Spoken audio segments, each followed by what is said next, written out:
Guys, in today's video, I am going to show you something that I have never done on any of my Harley Davidson Touring motorcycles. Guys, my name is Rick and this is the HDVIBE channel.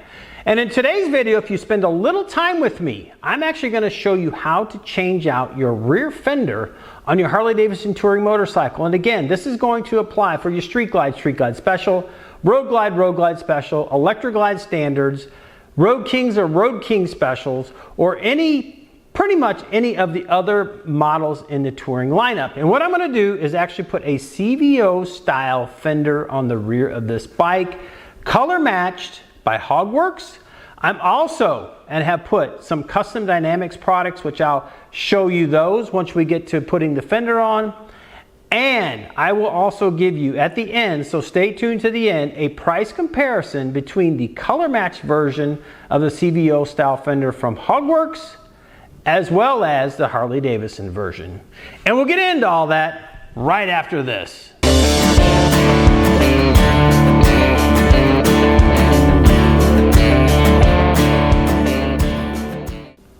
That's right, guys. I'm actually going to be taking this entire rear end of this bike apart, specifically all the fender and components, so that I can replace it with the CVO style fender. So to get started on this, I've got to take the seat off, I got to take the saddlebags off, and then we will get into starting the wrenching and get into this project. Okay, so I've gotten all the bags, the seat off, and actually the kit comes with just about everything you need except for a couple things. To get started on this, what I'm actually going to do is remove my docking hardware, my 4-point docking hardware on both sides, so they just have this out of the way.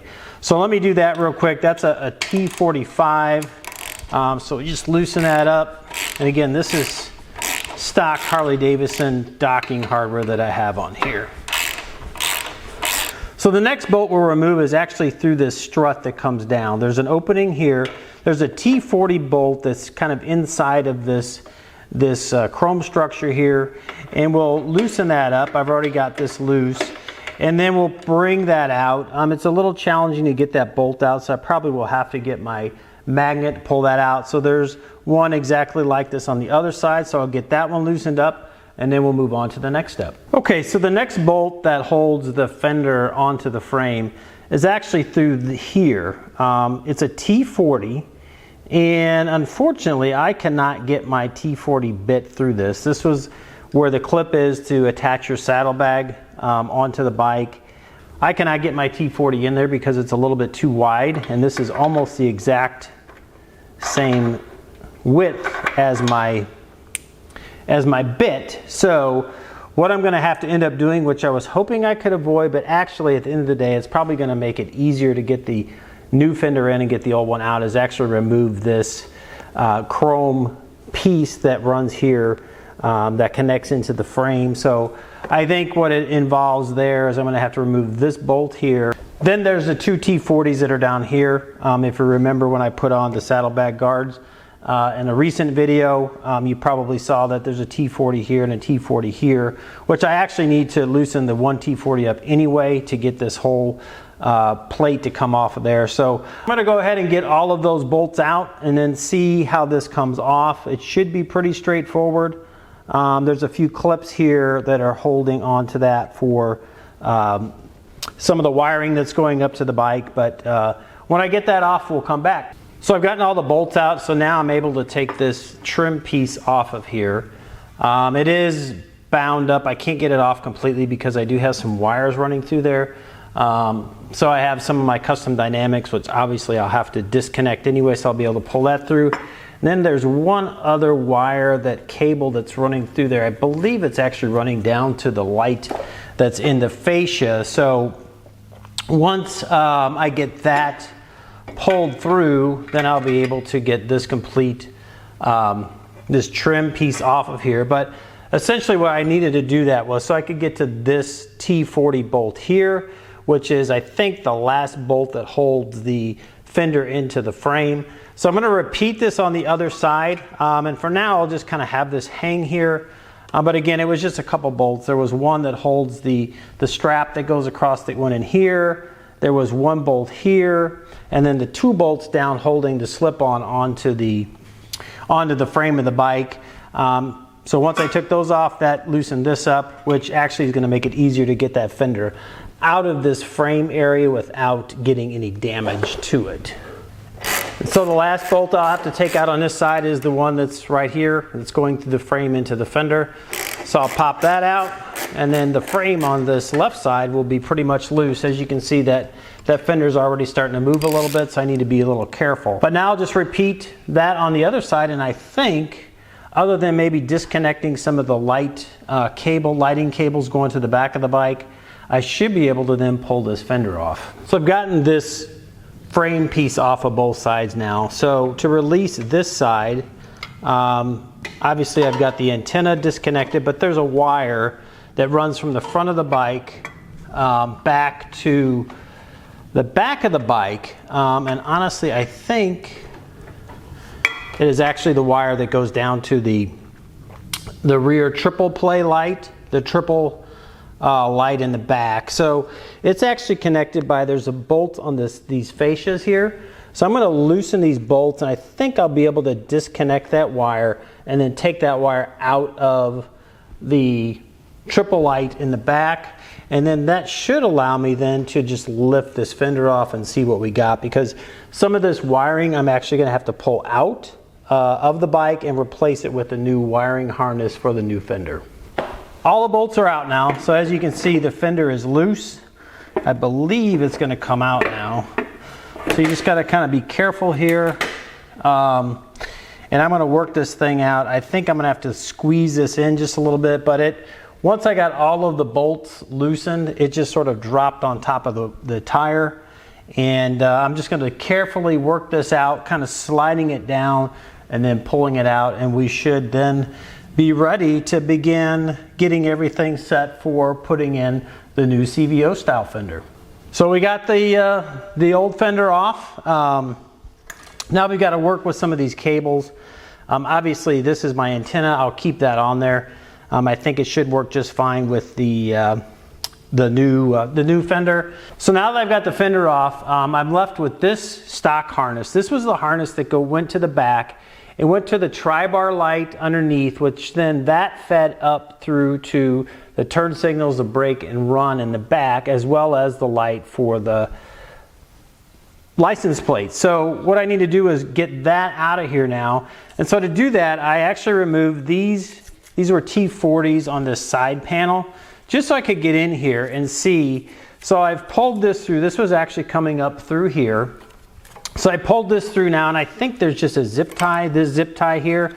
So I'm going to loosen that zip tie, and then I should be able to remove this harness.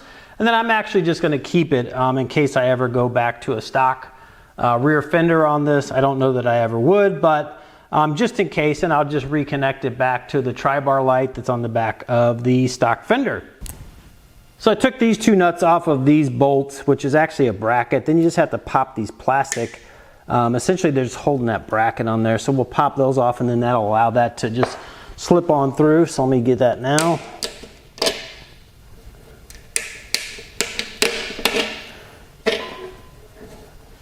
And there's the bracket that we'll reuse on the CVO fender. And it actually has this slot, which actually I'll be utilizing to put the cabling through there. We run the cable for the rear license plate light through here to run it up underneath the bike. And then this is the little nut that we need to pop off here. So you just get that little retaining clip. You can do that with your hand.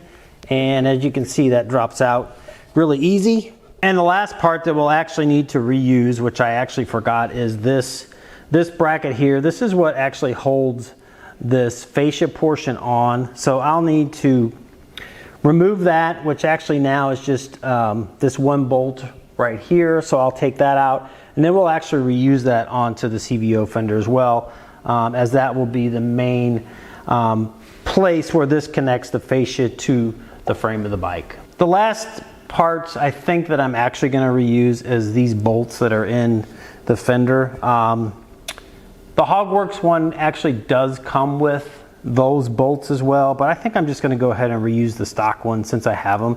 I believe they will fit into the Hogworkz fender. They're the same shape, so I'm gonna go ahead and take those out and then reuse those. All right, so I've gotten everything assembled or reassembled onto the CVO fender. So here you can see this is the fascia bracket that holds the fascia onto the fender. I've run the cable. So you run the cable from the rear light up through here into this cable connecting point on this bracket that was the one that was that's for your solo seat. You run that through this hole that's in the fender. So that's what it looks like now. Again, I got the seat nut in there with that little rubber clip on there. I've got the bolts on here for the solo seat connecting point, or if you have a backrest, I think it goes on there. I've attached this little Christmas tree connector for the plug that will be up underneath the seat, the main harness that goes to the front of the bike.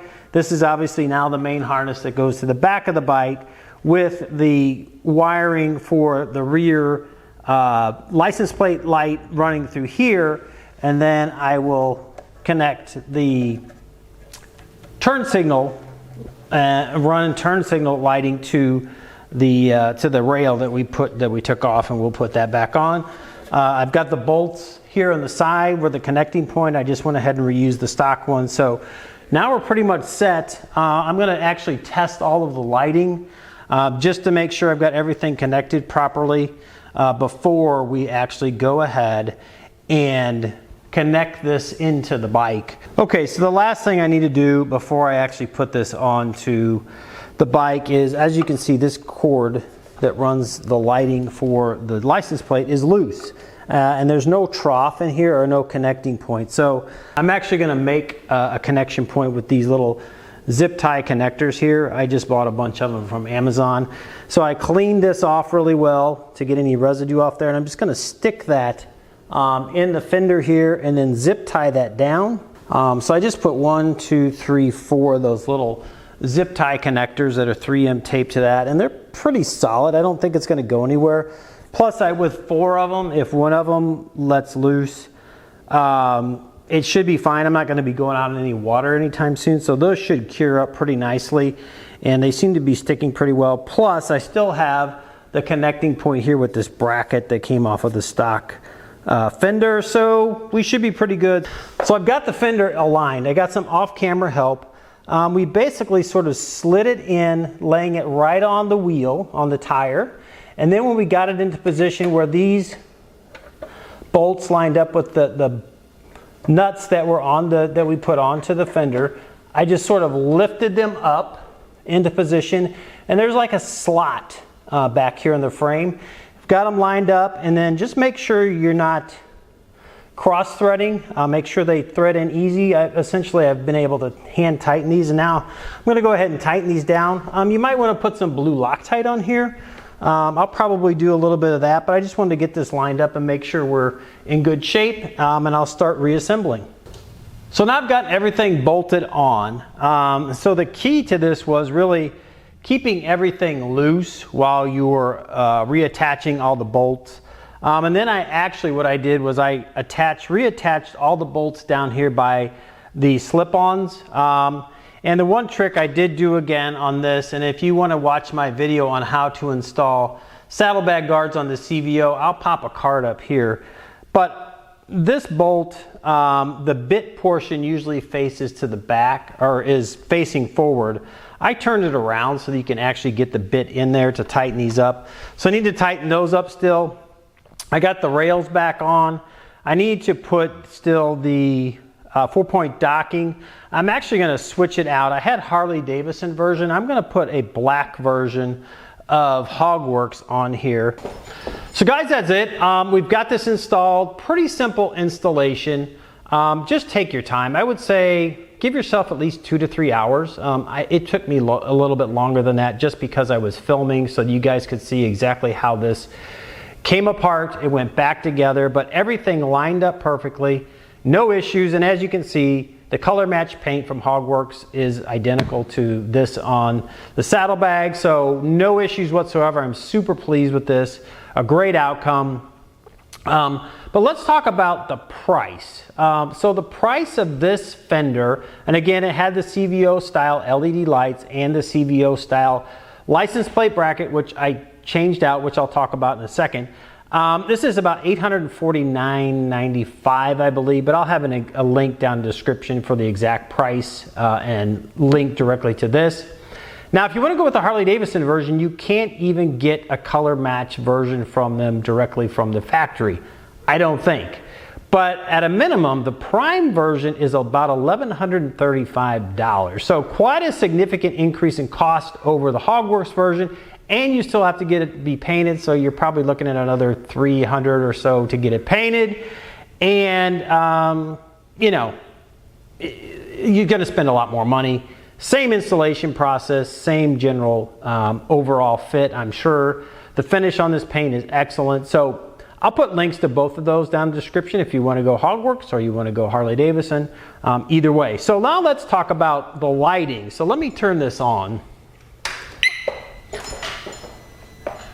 So got the magic strobes there. So the lighting on this. So I actually changed this out to Custom Dynamics CVO tail lights. So I did that because I wanted some brighter LEDs. The LEDs that came on this, I'm sure would have been fine. They were really dark smoke, and I didn't like that look against the Billiard Red paint on the bike. So I changed that out. This was pretty simple, but I'll also have a link to the video where I step by step show you how to install these lights on a CVO, or obviously it can go on an aftermarket CVO style fender and it works just fine.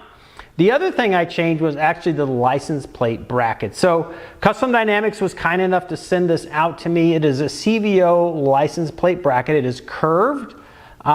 It doesn't take much installation, especially when I had the fender off. It's just one bolt. Bring it in, plug it into the harness. If you're putting this on a CVO, the harness is already there. Plug and play. In this case, I actually was running a new harness because of the fender up to the front here, no big deal. On the curved license plate frame itself, it has LEDs.